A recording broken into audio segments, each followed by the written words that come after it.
Mga higala, kumusta na napunta ning atong tulumanon sa matagabi, panglantaw sa kagabihion. Sa dili pa nato sugdan ang ato ang topic this evening, ato sang i-shout out kining ato ang mga likers sa ato ang live matagabi. Si Mrs. Ginaline G. Martinez, Ruina Isumandag, Pastora Sheila Maris Haranilla Makigangay, Helio Martinez, Estrella Palir Bacar, Cheryl Tubigon Riboya of Lower Santo Niño Mahayag, Zamboanga del Sur, and Mr. Johnny D. Samunti, ito ang kauban na teacher sa Kalubi Integrated School. Karong gabiyon na itong hisgutan itong nahitabo ba nga si Robin Padilla naglaroy-laroy dito sa Netherlands. Sabay nahitabo ni Robin Padilla. Kung ipakita ninyo ang iyahang mga kuan na video gani na ako'y kuan nga pakita na ko ninyo ang iyahang mga picture dito na nagpabuyag ng tao na si Senator Robin Padilla.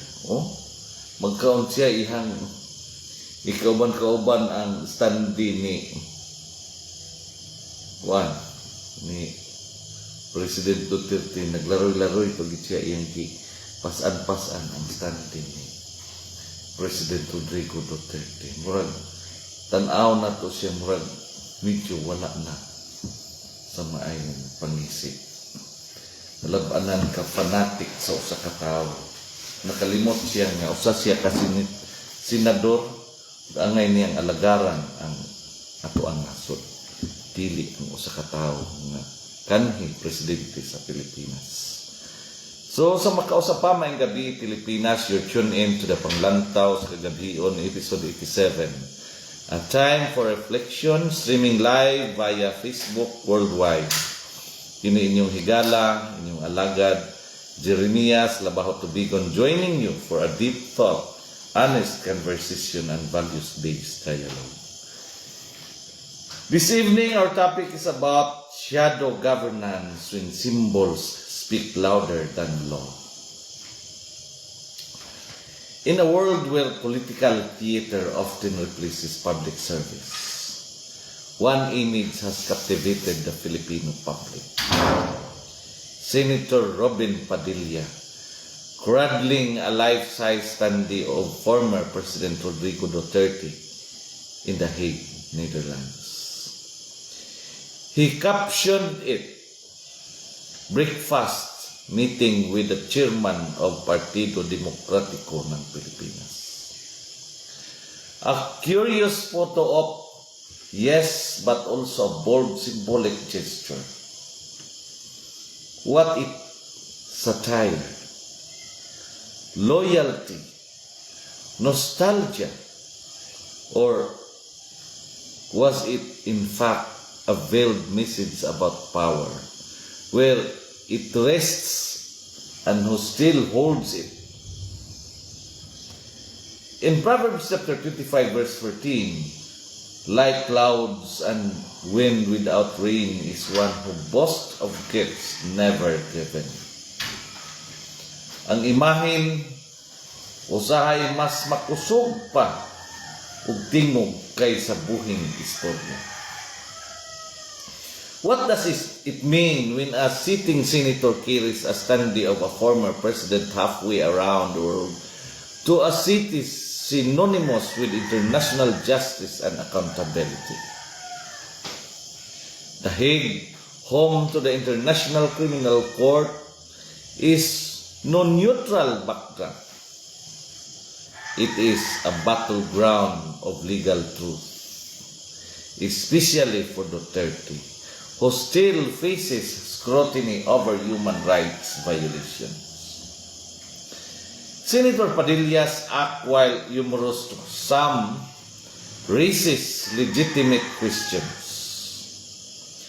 Was it mockery of justice or a message of defiance? Was it meant to downplay the ICC's rule or to suggest Duterte's lingering shadow still haunts the nation's governance. The ICC operates independently, but public gestures, even those that appear humorous, can be seen as attempts to influence public perception of ongoing investigations. Ang katawanan sa uban mahimong dakong kasakit sa uban. Ruben Padilla's photo hints at a deeper truth in Philippine politics. The phenomenon of shadow governance. Even after their term ends, some leaders retain extraordinary influence through party control, loyalists in government, or media mythologizing. Who truly holds the reins of power? Is it the one with the title or the one still glorified, protected, and invoked in a decision-making circles? Ecclesiastes chapter 10 verse 5 to 6. There is an evil I have seen under the sun, the sort of error that arises from a ruler. Fools are put in many high positions, while the rich occupy the low ones. Lisod ang liderato nga gidumala sa taong nawala sa opisina, apan tuwa sa kasing-kasing sa mga leader karon. This incident is more than a meme, it's a political performance. Theatrics like this have been used by populists for years. It's a way to bypass legal discourse, mock accountability, and steer the emotions of loyal followers. But the danger lies here. When symbols become stand-ins for governance, when laughter becomes a shield from consequences, and when parody becomes policy.